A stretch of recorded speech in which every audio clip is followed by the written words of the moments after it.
இன்னைக்கு நாம bad boys 4 அதான் ரைட் ஆர் டை அந்த மூவி ரிவ்யூ தாங்க பார்க்க போறோம். வா வா வா 1995ல பார்ட் 1 வந்துச்சு, பார்ட் 2, பார்ட் 3 2020ல வந்துச்சு. உங்களுக்குலாம் தெரியும். இப்போ பார்ட் 4ங்க செம்மையாக எடுத்திருக்காங்க. வில் ஸ்மித் இந்த வயசுல பண்ற ஆக்ஷன் என்னாகட்டும் இதாகட்டும், அவங்க பண்ற ஃபன்னுக்கே இந்த படத்தை தியேட்டரில் விசிட் பண்ணலாம்.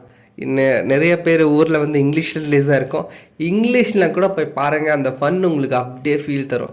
ஓப்பன் பண்ண படத்தில் ஹீரோக்கு கல்யாணம் ஆகிட்டு முடிச்சு பார்த்தாக்கா ஹீரோவோட ஆஃபீஸர் வந்துட்டு கரெக்ட் ஆஃபீஸர். அவர் வந்துட்டு போதைப் பொருளை வந்துட்டு இத்தனை வருஷம் ஒரு 9 இயர்ஸாக வந்து இது பண்ணி வச்சுருக்காரு அப்படின்னு அவர் மேலே பொய்யா குற்றச்சாட்டு பண்ணுறாங்க.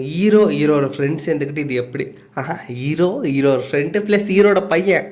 போன பாட்டை பார்த்தவங்களுக்கு தெரிஞ்சிருக்கும், ஹீரோட பையன் ஹீரோக்கு ஈக்குவலாக இருக்கிற பையன். அந்த பையனும் இவங்களை 3 பேர் சேர்ந்து 3 பேர் மேலே ஒருத்தன் வந்து ஆல்ரெடி ஜெயிலில் இருக்கான்.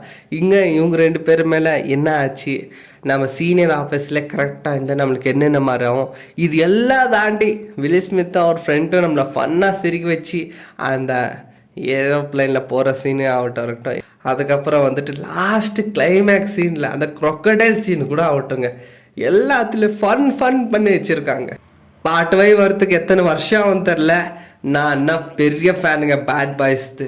நீங்கள் எவ்வளோ பேர் பேட் பாய்ஸ் சீரிஸ் ஃபேனுன்னு சொல்லுங்கள். வில் ஸ்மித் ஃபேனை கமெண்ட் பண்ணிக்கோங்க. அப்பப்போ என்ஜாய் பண்ணிக்கணுங்க. 4 இயர்ஸ் ஒரு வாட்டி தான் வச்சு திருப்பி அடுத்த வாட்டி என் லைஃப் 2020லே ஒரு மாதிரி இருந்துச்சு, இப்போ 24லேயே ஒரு மாதிரி இருக்குது. பட் படம் மட்டும் வேறு லெவலுங்க. ஒரு வாட்டி இல்லைங்க, 10 வாட்டி கூட பார்க்கலாம். அவ்வளோ ஒரு வர்த்தாக இருக்குது. தேங்க்யூ.